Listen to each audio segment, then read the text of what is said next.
আল্লাহ আমার সৃষ্টিকর্তা, আল্লাহ আমার সবার কাছে প্রিয় যিনি তিনি আমার রব।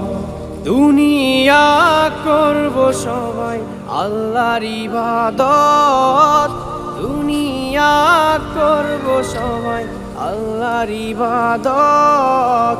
সব কিছুতে দিবেন তিনি তারই রহমত, সব কিছুতে দিবেন তিনি তারই রহমত। আল্লাহ আমার সৃষ্টিকর্তা, আল্লাহ আমার সবার কাছে প্রিয় যিনি তিনি আমার রব। আল্লাহ আমার সৃষ্টিকর্তা, আল্লাহ আমার সবার কাছে প্রিয় যিনি